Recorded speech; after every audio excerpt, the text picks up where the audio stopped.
سب سے پہلا سوال یہ ہے کیا حضرت امیر معاویہ صحابی ہیں کہ نہیں؟ آئیے بخاری شریف پہلی جلد صفحہ 531 حضرت عبداللہ ابن عباس حبر الامہ میرے نبی کے آل بیت میں سے حضور کے سگے چچا کے بیٹے، ان سے غلام نے عرض کی حضور امیر معاویہ وتر کی ایک رکعت پڑھتے ہیں، آپ 3 پڑھتے ہیں، تو جواب اسی بخاری شریف کی پہلی جلد صفحہ 531 میں موجود ہے، انہو فقیہ، وہ فقیہ ہیں، مجتہد ہیں، ان کی مرضی ہے ایک رکعت پڑھیں یا 3 پڑھیں۔ جواب بعد میں دیا، پہلے کیا فرمایا؟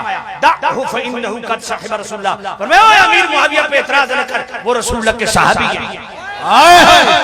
اچھا بخاری شریف کی پہلی جلد صفحہ 531 صحابی ثابت ہو گئے۔ اب صحابی کے متعلق حکم کیا ہے؟ جامع الترمذی میرے نبی نے فرمایا اللہ اللہ فی اصحابی لا تتخذهم غرضا بعدی فمن احبهم فبحبی احبهم ومن ابغضهم فببغضی ابغضهم۔ میرے نبی نے فرمایا میرے غلاموں، میرے صحابہ کے معاملے میں اللہ سے ڈرنا، جو میرے کسی صحابی سے محبت کرتا ہے اس کے دل میں مجھ محمد کا پیار ہے، جو میرے کسی صحابی سے بغض رکھتا ہے اس کے دل میں مجھ محمد کا بغض ہے۔ صحابی ہونا بھی ثابت اور صحابی کی محبت فرض، یہ بھی ثابت۔ کیا امیر معاویہ جنتی ہیں کہ نہیں؟ بخاری شریف کی پہلی جلد صفحہ 410 میرے نبی نے فرمایا اول جیش من امتی یغزون البحر فقد اوجبوا، میرے کریم نبی نے فرمایا جو سمندر پار سب سے پہلے جہاد کرے گا لشکر، اس پر جنت واجب ہے۔ کہ سمندر پار سب سے پہلے جہاد کرنے والا کون ہے؟ سب سے پہلا بحری بیڑا بنانے والا کون ہے؟ حضرت عثمان غنی کے دور میں وہ حضرت امیر معاویہ تھے۔ توجہ کرنا، اسی بخاری شریف کی پہلی جلد صفحہ 410 کا حاشیہ پڑھیے، شارح بخاری امام قسطلانی فرماتے ہیں اس سے بڑھ کے امیر معاویہ کی اور کیا مدح و ثنا ہے کہ مصطفیٰ کی زبان سے ان پر جنت واجب ہے۔ سنن سعید بن منصور کا ریفرنس اور امام بخاری کے استاد امام ابن ابی شیبہ کتاب المصنف کا ریفرنس پیش کر رہا ہوں۔ حضرت عمر بن شرحبیل تابعی رسول وہ فرماتے ہیں میں ہر وقت متجسس رہتا تھا، انہوں نے آپس میں جنگیں کی ہیں، ان کا اللہ نے کیا کیا؟ تو میں نے اللہ کی بارگاہ میں دعا کی اے اللہ ان کا مجھ پر حال کھول دے۔ تو میں نے خواب میں کیا دیکھا؟ مولا علی مشکل کشا شیر خدا کرم اللہ تعالی وجہ کریم ایک جنت میں تخت ہے، اس میں بیٹھے ہیں، محبین بھی ساتھ ہیں۔ میں نے کہا آپ نے تو ایک دوسرے کو قتل کیا، اللہ نے آپ کے ساتھ کیا کیا؟ کہا اللہ نے ہم پہ کرم فرمایا۔ کہا جنہوں نے آپ کے ساتھ جنگ کی وہ کدھر ہیں؟ کہا ذرا مڑ کے دے۔ حضرت عمر بن شرحبیل تابعی رسول جو تابعی بھی ہیں اور جناب والا اپنے وقت کے بہت بڑے محدث اور فقیہ بھی ہیں، وہ فرماتے جب میں نے مڑ کے دیکھا اسی طرح کا جنت میں تخت بچا ہوا ہے، امیر معاویہ بھی موجود ہیں، ساتھ محبین بھی موجود ہیں۔ میں نے ان سے پوچھا اللہ نے آپ کے ساتھ کیا کیا؟ کہا اللہ نے ہماری بخشش و مغفرت فرما دی۔ تیسرا ریفرنس جناب والا البدایہ والنہایہ کی 8ویں جلد حضرت عمر بن عبدالعزیز فرماتے ہیں جو اس صدی کے پہلے مجدد ہیں اور تابعی رسول ہیں، وہ فرماتے ہیں میں نے خواب کے اندر دیکھا مصطفیٰ نے فرمایا علی کو بلاؤ، علی ہے دروازہ بند، کہا معاویہ کو بلاؤ، معاویہ ہے دروازہ بند۔ تھوڑی دیر کے بعد مولا علی نکلے، مولا علی فرماتے ہیں کہ میرے حق میں فیصلہ ہو گیا، امیر معاویہ ہے، فرمایا اللہ کی قسم میری بخشش ہو گئی۔ پھر آپ پیچھے کیا نکالتے ہیں؟ اب آئیے یہی البدایہ والنہایہ کی 8ویں جلد اور حضرت محمد بن سیرین وہ بھی تابعی رسول ہیں، وہ فرماتے ہیں کہ جناب حضرت امیر معاویہ کا آخری وقت آیا، آپ اپنے یہ رخسار زمین پہ رگڑتے تھے اور اتق اللہ کی صدائیں دیتے تھے۔ یہ ادائیں بتاتی ہیں کہ ان کا خاتمہ بالخیر بالایمان بالعافیت ہوا ہے۔ آپ آ جائیے آگے کہ جنہوں نے مولا علی سے جنگ کی ان کو مصطفیٰ نے مسلمان کہا یا کافر کہا؟ آئیے مسند احمد پڑھیے، آئیے مستدرک الصحیحین پڑھیے، ایک حوالہ غلط ہو میں اپنی گردن کٹوانے کے لیے تیار ہوں۔ کسی ضد نہیں ہے، اناد نہیں ہے، جنگ نہیں ہے، جھگڑا نہیں ہے، irrelevant جملہ نہیں ہے، بازاری زبان نہیں ہے، حوالے پیش کر رہا ہوں نوٹ کرتے جاؤ۔ مصطفیٰ نے ان کو کیا کہا؟ کافر کہا یا مسلمان کہا؟ مسند احمد کی حدیث ہے، مستدرک الصحیحین کی حدیث ہے، میرے نبی نے فرمایا میرے صحابہ تم میں ایک وہ ہے جو مسلمانوں کے ساتھ جنگ کرے گا۔ ابو بکر پاک عرض کرتے ہیں یا نبی میں، فرمایا نہیں۔ حضرت عمر عرض کرتے ہیں یا نبی میں، فرمایا نہیں۔ کہا کون؟ فرمایا وہ جو جوتے گانٹ رہا ہے، دیکھا تو مولا علی جوتے گانٹ رہے تھے۔ تو جنہوں نے مولا علی سے جنگ کرنی تھی مصطفیٰ نے ان کو کافر نہیں کہا، مسلمان کہا۔ اب آئیے بخاری شریف بطور چیلنج یہ حدیث پڑھ رہا ہوں، بخاری میں بھی ہے مسلم میں بھی ہے، میرے مصطفیٰ کریم نے فرمایا ان ابنی ھذا سید لعل اللہ ان یصلح به بین الفئتین عظیمتین من المسلمین۔ میرے نبی نے فرمایا یہ میرا سردار بیٹا حسن یہ 2 مسلمان گروہوں کے درمیان صلح کروائے گا۔ آج کے سیدوں کو ہم سید کہتے ہیں نا، مولا حسن کو مصطفیٰ نے خود سید کہا۔ یہ 2 گروہ کے درمیان، اور وہ گروہ کون ہے؟ بین المسلمین، مسلمانوں کے درمیان صلح کروائے گا۔ اب اپنے ایمان سے بتاؤ جن سے مولا حسن نے صلح کی، انہوں نے مولا علی سے جنگ کی، ان کو مصطفیٰ نے مسلمان کہا یا کافر کہا؟ مسلمان کا آنا۔ دوسری بات یہ کرتا ہوں، میں کیوں کہتا ہوں یہ سچے سید ہیں؟ اس لیے کہ سچے سید، سیدوں کے امام مولا حسن نے بتا دیا، وہ سچا سید وہ ہوتا ہے جو امت کو جوڑتا ہے، توڑتا نہیں۔ اور پھر مولا حسن وہ سچے سید ہیں جنہوں نے امت کو امیر معاویہ سے جوڑا ہے، توڑا نہیں۔ مولا علی کا فرمان نہ ہو، میں گردن کٹوانے کے لیے تیار ہوں۔ مولا علی بتائیے، جو آپ کے ساتھ لڑتے لڑتے دنیا سے چلا گیا، اس کے متعلق آپ کیا فرماتے ہیں؟ طبرانی شریف کی حدیث ہے، مولا علی فرماتے ہیں قتلایا و قتلا معاویہ فی الجنہ، جو میری طرف سے قتل ہوا وہ بھی جنتی، جو معاویہ کی طرف سے قتل ہوا وہ بھی جنتی۔ مولا علی خود ان کو جنتی قرار دے رہے ہیں۔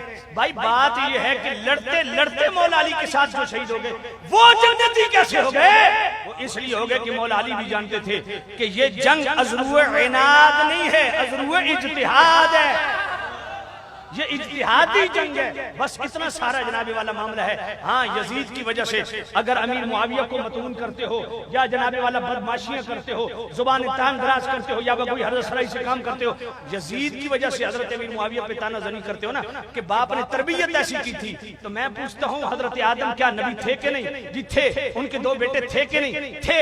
بھائی نے بھائی کو قتل کیا تو حضرت آدم کی تربیت پہ سوال اٹھے گا؟ نہیں اٹھے گا۔ نوح علیہ السلام کا سگا بیٹا تھا، نوح علیہ السلام نے تبلیغ کی یا نہیں کی؟ تقدیر میں نہیں لکھا تھا۔ اب نوح علیہ السلام پہ اعتراض ہوا کہ ان کا بیٹا مسلمان نہیں۔ میں اس سے بھی اگلی بات کرتا ہوں، یزید کا بیٹا کون تھا؟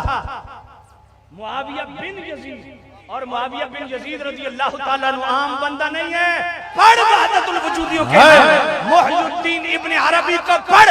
محی الدین ابن عربی نے 73ویں باب میں یہ بات لکھی ہے، جن کو قبلہ عالم پیر میر علی شاہ رحمۃ اللہ علیہ ان کو شیخ اکبر کا ٹائٹل دیتے ہیں۔ محی الدین ابن عربی نے فتوحات مکیہ کے 73ویں باب میں لکھا کہ کچھ اولیاء اللہ ایسے ہوتے ہیں جن کو ظاہری خلافت سے نوازا جاتا ہے، کچھ ہوتے ہیں جن کو باطنی خلافت سے، کچھ وہ ہوتے ہیں جن کو دونوں خلافتوں سے مالا مال کیا جاتا ہے۔ محی الدین ابن عربی فرماتے ہیں وہ ولی جن کو اللہ نے ظاہری خلافت سے بھی نوازا، باطنی خلافت سے بھی نوازا، ان میں پہلے نمبر کون ہے؟ کہا صدیق اکبر ہے،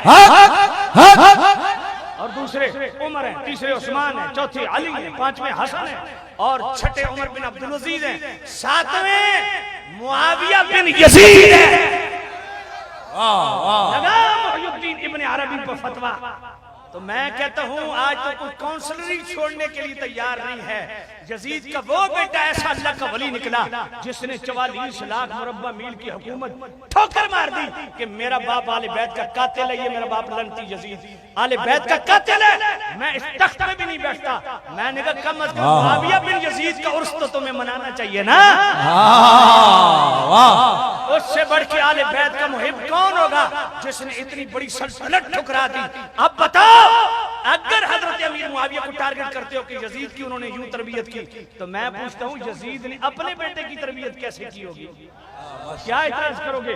تقدیر غالب ہوتی ہے، اس لیے یہ صحابہ کے دیکھو ایک بات اچھی طرح سمجھ لو، جنگیں ہوئی اس میں کوئی شک نہیں، لیکن دیکھو حضرت مولا علی بھی مجتہد ہیں، ڈیسیجن میکر ہیں، حضرت امیر معاویہ بھی مجتہد ہیں، ڈیسیجن میکر ہیں۔ حضرت مولا علی نے بھی ڈیسیجن لیا، امیر معاویہ نے بھی ڈیسیجن لیا کہ قصاص عثمان پہ، اور حضرت مولا علی کا ڈیسیجن درست سمت مبنی پر ثواب، اس ثواب ایک گناہ ثواب والا ثواب نہیں، یہ سعد والا ثواب ہے، یعنی درست سمت واقع ہونا، اور حضرت امیر معاویہ کا جو اجتہاد ہے وہ مبنی پر خطا ہے، اور اس خطا یہ گناہ والی خطا نہیں ہے، یہ اجتہادی خطا ہے، اس میں بھی ایک اجر دیا جائیں گے۔ اب میں پوچھتا ہوں امیر معاویہ نے جو مطالبہ کیا قصاص عثمان کا وہ غلط تھا یا ٹھیک تھا؟ لقد رضی اللہ عن المؤمنین اذ یبایعونک تحت الشجرہ، یہ آیت پڑھو بھائی، اس میں اللہ نے کیا فرمایا؟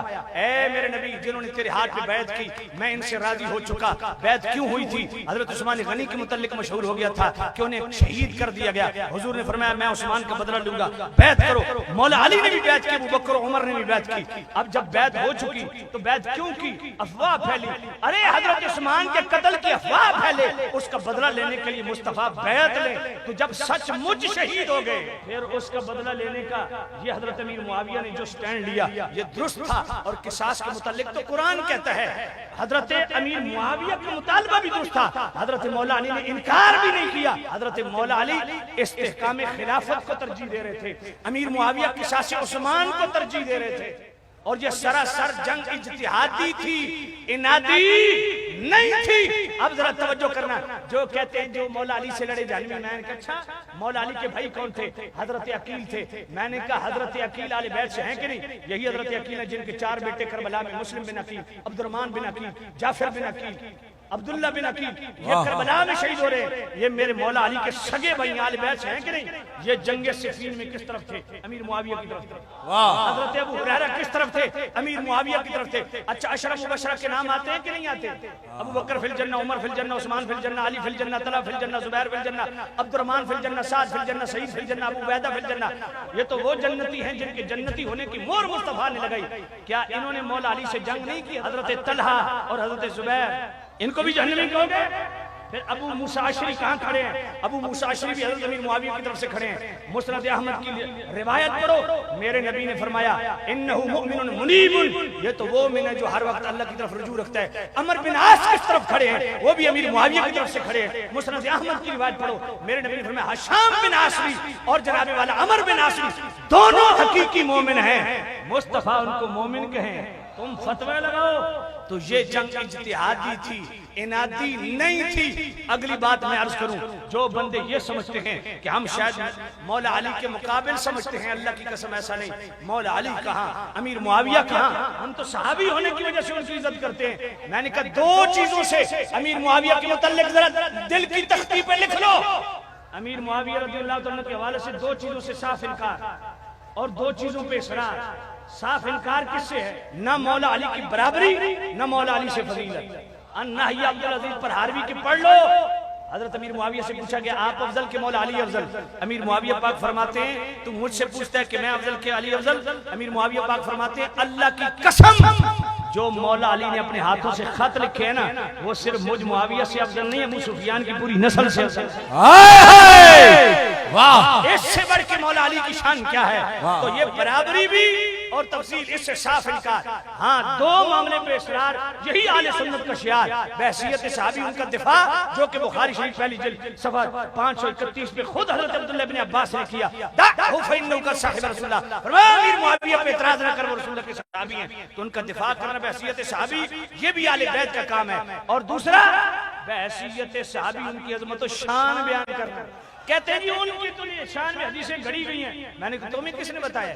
ہمیں تو اعلیٰ حضرت نے 100 سال پہلے بتایا۔ منیر العین فی حکم تقبیل الابہامین اٹھاؤ، کہا حضرت حافظ خلیلی اور حافظ ارشاد کے بقول مولا علی اور اہل بیت کے لیے 3 لاکھ حدیثیں رافضیوں نے گھڑی، ناصبیوں نے اور خارجیوں نے عمر بن عاص اور امیر معاویہ کے متعلق حدیثیں گھڑی، دونوں طرف سے گھڑی گئی۔ اور امام احمد بن حنبل نے اس پہ نقد لگایا کہ حضرت امیر معاویہ کے متعلق حدیثیں گھڑی گئی، اور جو گھڑی ہوئی ہیں وہ بیان نہیں کی، جو گھڑی ہوئی ہیں وہ امام احمد بن حنبل نے فضائل الصحابہ کے اندر امیر معاویہ کے فضائل کا پورا باب درج نقل بھی کی۔ اللہم علمہ الکتاب والحساب وقیل عذاب، اے اللہ امیر معاویہ کو کتاب کا بھی علم دے، حساب کا بھی علم دے، اور امیر معاویہ کو دوزخ سے دور رکھ۔ یہ بھی ان کے جنتی ہونے کی نشانی ہے۔ واہ واہ سبحان اللہ۔